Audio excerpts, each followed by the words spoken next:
Kublai pi baro ki pai ki jong ublai unkur ku kurdo ipi. Kadap de kam sim ke bakmen bangayo ikan ikalat bani kandu biang ipi. Sachi sen ning ba ka social media.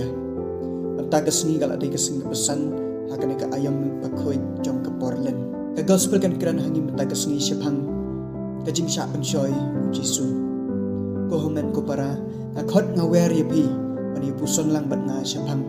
Ki ai kita ki lai tali ki bangi don kam ha jing em jongi ban light na ki jing ban shoy. Naga gospel ngi usngo bau Jisu job ya ki jing ban shoy jong uksoi. Jisu job ya kita ki jing ban shoy jong uksoi. Namar udon ya kita ki sti jing ada ki ban klan yu ban ong em na ki jing ban shoy jong uksoi. Ko para bangai baro. Jisu ule ayu ha ki ni ki sapusngi. Ka ban kong Jisu upen kam hok ya ka por jing u ha ki jing duai.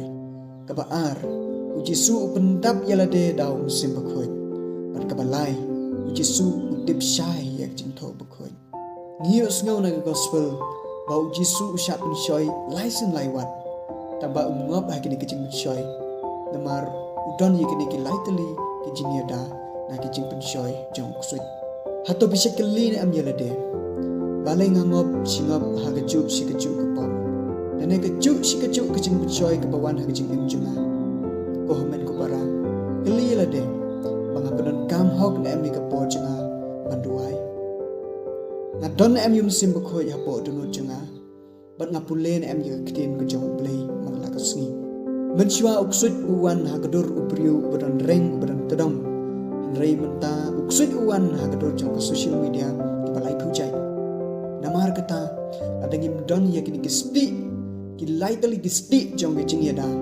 dalaleru em inam lain na kecik pensyoy jangan nak berthai.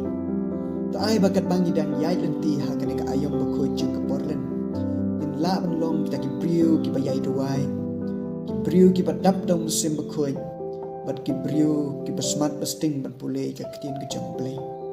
Kan mau ada ngidon yakini ki lai tuli ki jeng yada. Dalaleru em uksut anam la ban pensyoy ini. Kumbau pensyoy ha ke jeng im jong Jisu.